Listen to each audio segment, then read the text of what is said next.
What's up, comic book fans? This is TB Comics coming at you again in the month of June with a thick stack of comics to show you.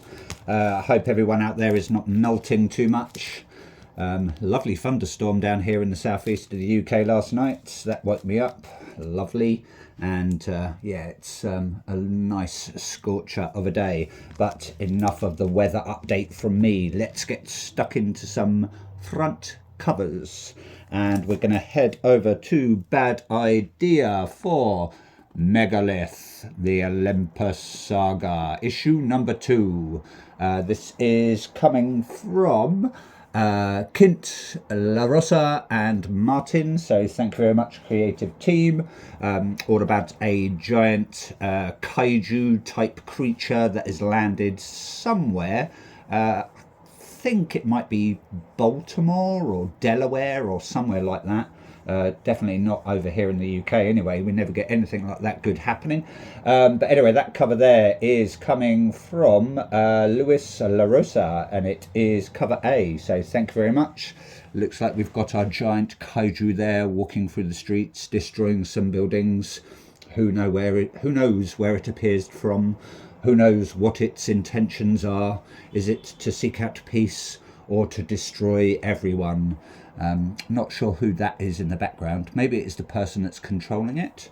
I don't know. Haven't read any of issue number 1. There was sort of a teaser issue before that as well. And I believe we've got issue 0 coming soon. So I believe that's going to be all set before. And we might get an idea of what's, where its origins are stemming from. So who knows, eh? Who knows indeed. Moving over to the only one from EC/Oni Press. This is Catacomb of Torment. Sorry, I'm just like all my comics are flopping about. Issue number 11 of Catacomb of Torment. Not very more of these, and I said 11, actually it's 12, sorry. But it is in the EC tradition of a jolting tales of tension. Who knows what's going to happen? We've got some giant bear there covered in gore with an axe squaring off to this cute little girl. Well, I'm just going to assume she's cute because we can't see her front face. Maybe she's hideous. And he's just like, oh, I don't know if I want to mess with her. She's, she's probably OP'd quite a bit. But who knows, eh? Short stories as always. And that cover there, I'm going to assume it's Tom Fowler because I normally always collect his covers.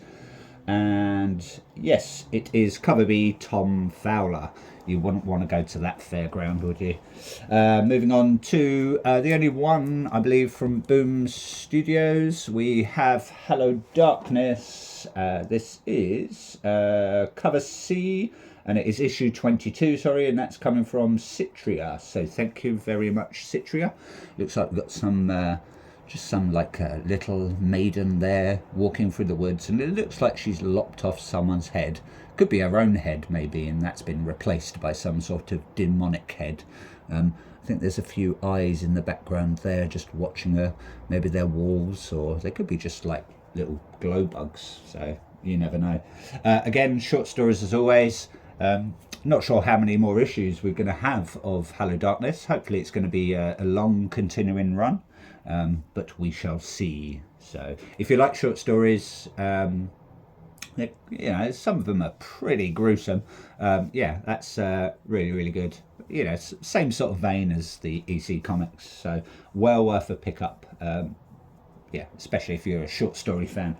Moving over to Image Comics, got a few from there, and we are now on the 2nd issue of If Destruction Be Our Lot. This is coming from Rosenberg and Rosenberg, McDonald, Segala and Hassan Ostermain Illahu.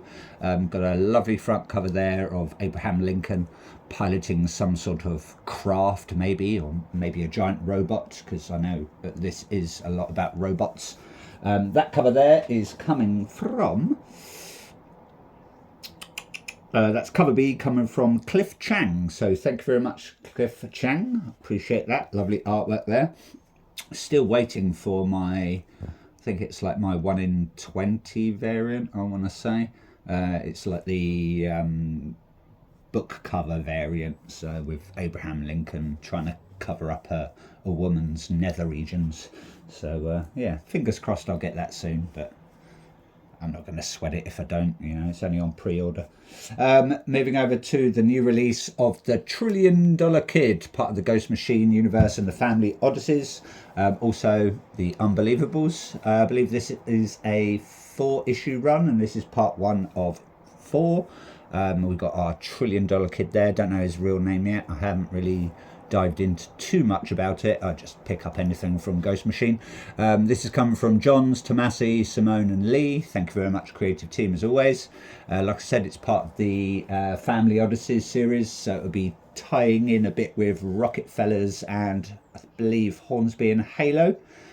So who knows what those crazy cats are going to get up to. We've got some new characters being introduced in the background as well. I don't know if we're going to get to find out who all of them are, but fingers crossed. You know, the Ghost Machine universe is really expanding. And speaking about the Ghost Machine universe, oh, that cover there, if I didn't tell you, is cover B coming from Ivan Reis and Danny Mickey. So thank you very much, Ivan Reis and Danny Mickey. Loving your artwork as always. In the same vein, we have Redcoat issue number 18. This is coming from Jeff Johns, Brian Hitch, Andrew Curry, Brad Anderson and Rob Lee. Looks like we've got Redcoat squaring off with, I don't know, maybe some magician, because it looks like he's overpowering him with some sort of glowing sort of fire. Who knows, eh? I believe that might be Albert Einstein down there on the floor, so I don't know. Could be maybe Nikola Tesla or someone like that. Haven't got a clue. Haven't read any of Redcoat yet, because I have. Oh, actually, that cover there is coming from cover A, come from Brian Hitch and Brad Anderson. It is a wraparound variant, but I'm not going to show you the other side because it's got a board behind it. And speaking about Ghost Machine, I have been reading Geiger. Just started this lovely deluxe hardcover with really thick pages. Haven't read any of Geiger, so it's the first time I've started this, and yeah, couldn't put it down. Nice slow start, lovely artwork, and this deluxe edition is it's pretty nice, really sturdy. Like I said, the pages are really thick, good quality, and yeah, the story's amazing. The artwork, like I said, is amazing, and yeah, so I'm going to be reading that for a while and then get stuck into the sort of the second run, all the newish Geiger stuff as well. So yeah, looking forward to that. And if you haven't read Geiger, yeah, I would give it a go. Yeah, it's very good. Moving over to well, this one's DC Vertigo. We've got End of Life issue number 5. Love that color contrast there. This is coming from I'm going to say Starks, Pugh and O'Halloran, so thank you very much, creative team, on that one. And that cover there is coming from it's cover B, coming from Matt Taylor, so thank you very much. It's the cardstock variant. Like I said, I like that color contrast as well. Yes, yeah, I don't know, something just about the blues, yellows and reds. It pops, I think. Moving over to, I believe all these are DCs now. Moving over to Green Arrow, we're now on issue number 2. Sorry, Absolute Green Arrow, issue number 2. This is coming from Pishershot, or I might pronounce that wrong, Albuquerque and Mayolo. And that cover there is going to be cover A, because I'm only buying cover A's for this. And I want to say that cover there is coming from Raphael Albuquerque. So thank you very much, Mr. Albuquerque. Looks like we've got our main character there. She's been in the wars, maybe bloody hands, looking in the reflection, but she can see our Green Arrow perpetrator there. From what I've heard, it's a bit more of a sort of a horror-y, crimey sort of thing, so not what we're sort of expecting from the normal Green Arrow run. So yeah, fingers crossed it's going to be a good read. I just picked it up on a whim. I'm not a huge Green Arrow fan, but I thought I'd start collecting as much of the Absolute universe as I can.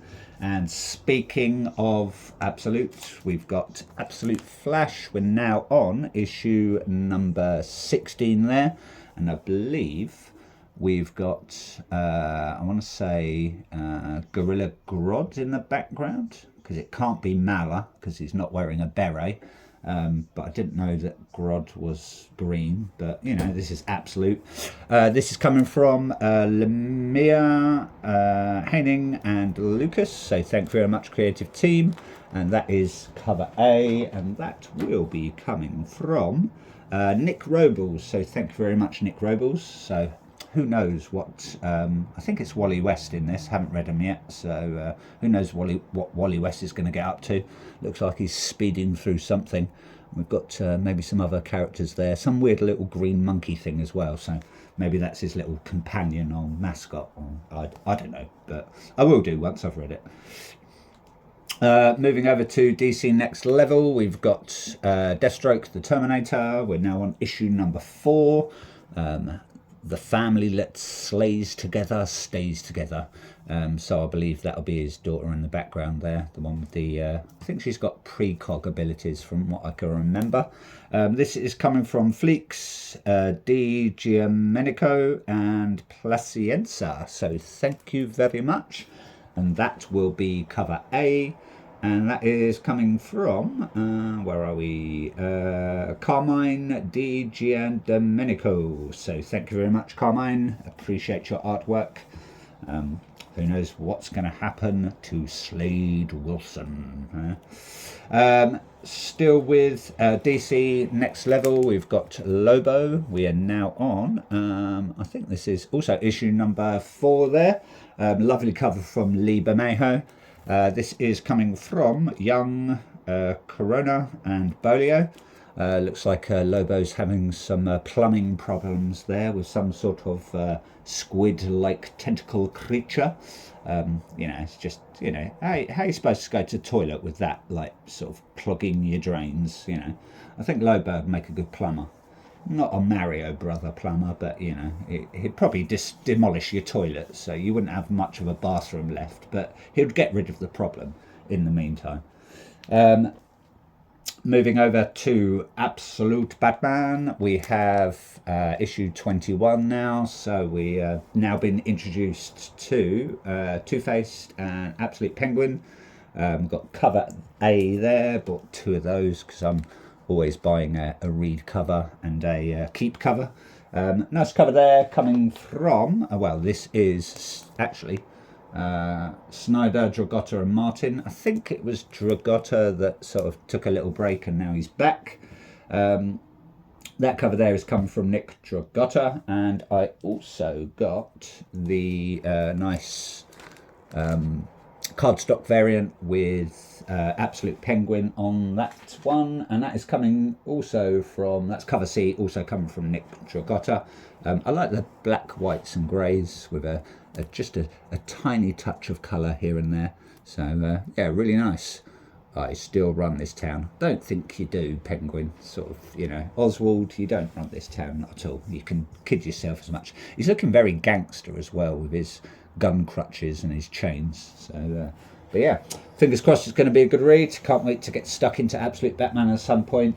Possibly after I've finished reading the run of Geiger, I might jump on that. But anyway, that's it from me. Hope you like what you saw. Please like, please subscribe, do all that stuff on YouTube or don't. And enjoy the rest of your balmy day, comic book fans. Keep reading. Ta-ta for now.